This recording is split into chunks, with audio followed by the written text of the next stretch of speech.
क्या आप जानना चाहते हैं कि वो 4 ऐसी कौन सी चीज़ें हैं जिनको दुष्ट आत्मा या शैतान आपके खिलाफ में इस्तेमाल करता है? यदि हाँ, तो इस वीडियो को अंत तक ज़रूर देखिएगा। ये वीडियो आपको बहुत आशीष देगी। मैं हूं आपका दोस्त रविकांत। आइए आज की इस महत्वपूर्ण वीडियो को शुरू करते हैं। दुष्ट आत्माएं और शैतान आपके खिलाफ में 4 चीज़ों को इस्तेमाल करते हैं। आपके चारों तरफ से वो 4 चीज़ों को इस्तेमाल करते हैं। उनमें से सबसे पहली चीज़ है स्थान। वो जगहों को आपके खिलाफ में इस्तेमाल करते हैं। कुछ स्थान ऐसे होते हैं जहाँ पर शैतान की कुछ खास गतिविधियाँ हुई होती हैं या फिर वो उसके चंगुल में होते हैं। जैसे किसी का उस जगह पर खून हुआ हो या फिर उसकी हत्या हुई हो या फिर किसी ने उस जगह पर आत्महत्या की हो या फिर कुछ ऐसे स्थान जो खास तौर से ऐसे डरावनी जगहें, ऐसे हॉन्टेड प्लेसेस जहाँ पर जगह पर शैतान का खास तौर से कब्जा रहता है, जहाँ पर वो शैतान के लिए इस्तेमाल किए जाते हैं। शैतान उन जगहों को इस्तेमाल कर सकता है। हम देखते हैं जब कैथोलिक लोगों को, यदि आप कैथोलिक हैं तो आप समझ पाएंगे कि कैथोलिक लोग कुछ प्रकार की क्रियाएं करते हैं, कुछ झाड़ फूक प्रकार की क्रियाएं करते हैं। और जिस जगहों पर वो झाड़ फूक की क्रियाएं करते हैं या फिर उस जगह पर जिस जगह पर करते हैं, तो अगर वहां पर कुछ लोग वहां पर जाते हैं तो वो लोग भी उस प्रभाव में आ जाते हैं, उन दुष्टात्माओं के प्रभाव में आ जाते हैं जहां पर ये सब हुआ था, या झाड़ फूक हुआ था। ऐसा ही नहीं है कि सिर्फ उस जगहों को सिर्फ इस्तेमाल कर सकता है, लेकिन परमेश्वर ने भी कई जगहों पर कब्जा किया। परमेश्वर ने नूह के जहाज पर कब्जा किया, उसने सुलेमान के मंदिर पर अपना पूरा नियंत्रण ले लिया, उसे अपने कब्जे में ले लिया। उसने मिलाप वाले तंबू के ऊपर उसने अपना पूरा कब्जा ले लिया। परमेश्वर के प्रिय, जब आप जानते हैं कि अब हम परमेश्वर का मंदिर है, तो हम जहां कहीं इकट्ठे होते हैं, परमेश्वर उस जगह पर अपना कब्जा ले लेता है। कई बार आप कहीं पर गए होंगे तो आपने महसूस किया होगा कि मैं यहां पर एक खुशी महसूस कर रहा हूं, इस जगह पर मेरे अंदर एक पूरी शांति है, मेरे दिल में एक आनंद है। मगर कई बार ऐसा होता है जब आप कहीं पर जाते हैं, आपको ऐसा लगता है कि मेरे ऊपर बोझ आ रहा है, मैं दबाव महसूस कर रहा हूं, या फिर निराशा से मेरे अंदर आ रही है। शैतान उन जगहों को भी इस्तेमाल कर सकता है,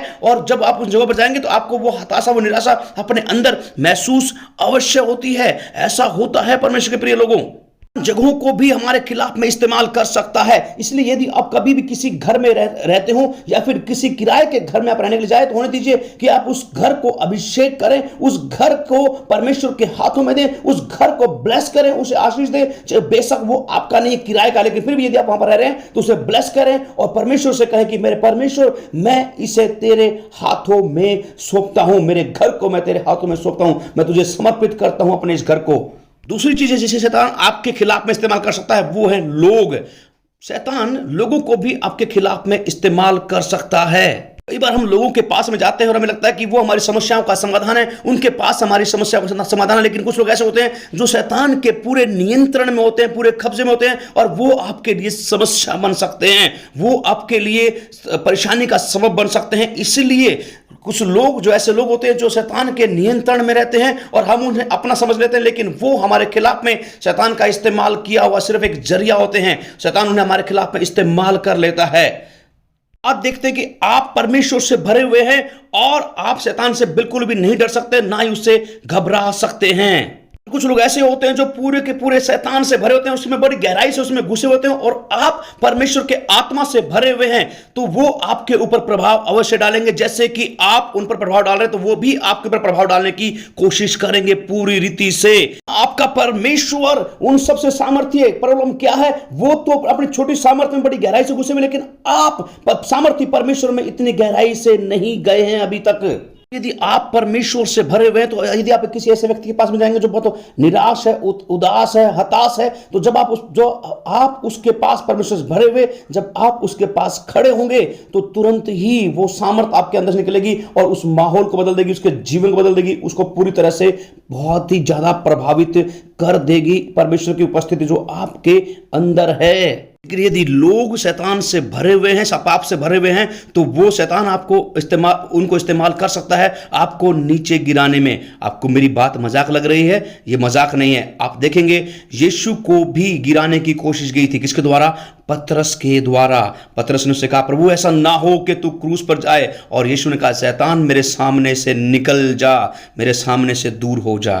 पता है, पतरस ने उससे कहा कि ऐसा ना हो कि तू क्रूस पर जाए, और यीशु मसीह ने उससे क्या कहा? शैतान मेरे सामने से दूर हो जा, मेरे से दूर चला जा, क्योंकि तू परमेश्वर की इच्छा को नहीं बल्कि मनुष्यों की इच्छा को देख रहा है। हालेलुया। इसलिए आपको भी ध्यान रखना है कि जब आपके पास में कुछ ऐसे लोग आए जो आपको परमेश्वर की इच्छा से और उसका आपके ऊपर प्रभाव डाल रहे हो, तो तुरंत उनसे दूर चले जाएं। यही महत्वपूर्ण है। और तीसरा जो हथियार है शैतान का जिसके द्वारा वो हम पर हमला करता है, वो है कुछ चीजें, कुछ वस्तुएं, कुछ चीजों के द्वारा भी वो हम पर अटैक करता है, हम पर हमला करता है। बाइबल में देखते हैं कि बाइबल में लिखा हुआ कि मूसा ने अपनी छड़ी को जमीन पर डाल दिया, फिर उसे उठा लिया, और वहां पर लिखा हुआ है कि वो जो छड़ी थी वो अब मूसा की छड़ी नहीं रह गई थी, बल्कि वो परमेश्वर की छड़ी हो गई थी, और इसी छड़ी को परमेश्वर चमत्कारों के लिए इस्तेमाल कर रहा था। परमेश्वर ने कई बार मूसा से कहा कि अपनी छड़ी को ले और इन छड़ी के द्वारा चमत्कार कर। यही हुआ जब परमेश्वर ने मूसा से कहा और मूसा ने अपनी छड़ी को उठाया और परमेश्वर ने समुद्र को दो भाग कर दिया उसी छड़ी के द्वारा जो परमेश्वर की थी, अब मूसा की नहीं रह गई थी। और परमेश्वर भी कुछ चीजों को इस्तेमाल कर सकता है, जैसे उसने मूसा की छड़ी को इस्तेमाल किया था सामर्थ्य को प्रकट करने के लिए, किसी भी चीज का इस्तेमाल कर सकता है। जब हम नए नियम में देखते हैं तो देखते हैं कि यीशु मसीह के कपड़े को छुआ एक स्त्री ने और उसने कहा कि मैं अपनी बीमार चंगी होगी, और यीशु मसीह के कपड़ों से वो सामर्थ्य निकली, यीशु के कपड़ों से सामर्थ्य निकली, और वो औरत जो थी जिसे 12 वर्ष से लहू बहने की बीमारी थी, उससे वो आजाद हो गई।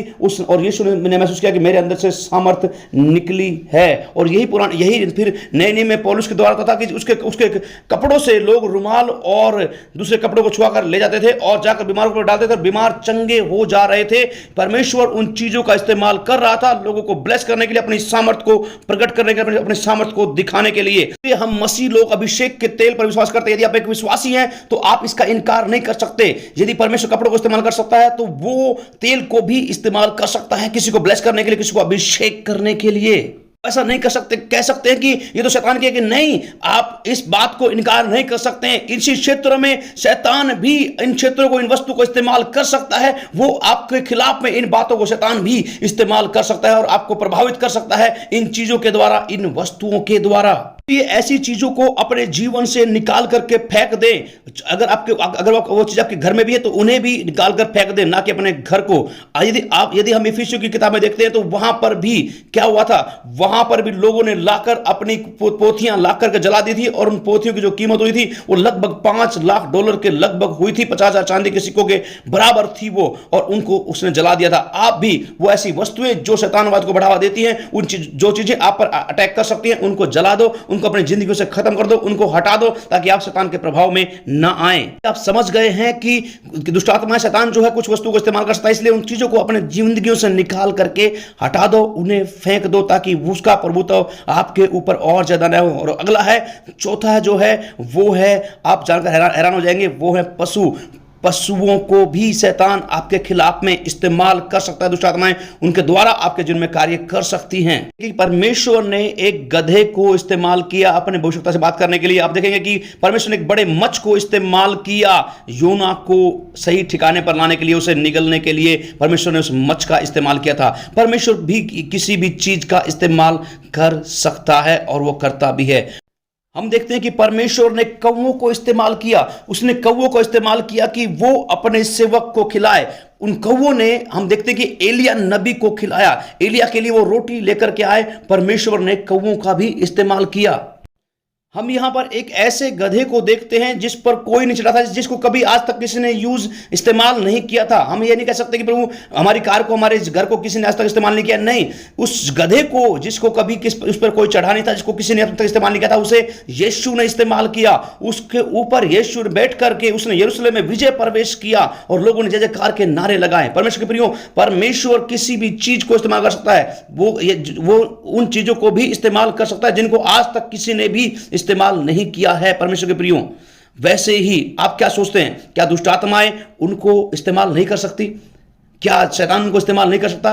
कर सकता है। आप जानते हैं कहां पर दुष्ट आत्माओं ने उनको इस्तेमाल किया है? जानवरों को इस्तेमाल किया। आप देखेंगे उन सूरों को शैतान ने अपने नियंत्रण में लिया, उन पर अपना कब्जा ले लिया। जब यीशु ने उस नगर में से उस व्यक्ति के ऊपर अंदर से उन 6,000 दुष्ट आत्माओं को निकाला था, और क्या किया, वो उनके अंदर समा गई सूरों के अंदर, और उसने उन सूरों को मार डाला। उन सूरों ने अपने आप को मार लिया। शैतान ने उन सूरों के ऊपर अपना पूरा नियंत्रण ले लिया था, अपना पूरा कब्जा ले लिया था। मैं आपसे कहना चाहता हूं कि अपने जानवरों को जो आपके पास में है, आप उन्हें ब्लेस ब्लेस कीजिए, उन्हें आशीष दीजिए, उनके लिए उद्धार मत मांगिए, लेकिन उन्हें आप आशीष दीजिए और कहिए परमेश्वर मेरे जानवरों को आप आशीष दे, मेरे जानवरों को आप ब्लेस करें, इन्हें आप आशीष करें। परमेश्वर के प्रियो, अपने जानवरों को जो कुछ भी आपके घर में है उन्हें परमेश्वर के हाथों में सौंपें, उन्हें ब्लेस करें। परमेश्वर से कहें कि शैतान से कह दे कि आपकी हर एक चीज परमेश्वर से संबंध रखती है, परमेश्वर को आशीष दे, परमेश्वर आपको बनाकर रखे और आपकी हर चीज परमेश्वर के काम आए। शालोम, जय मसीह की।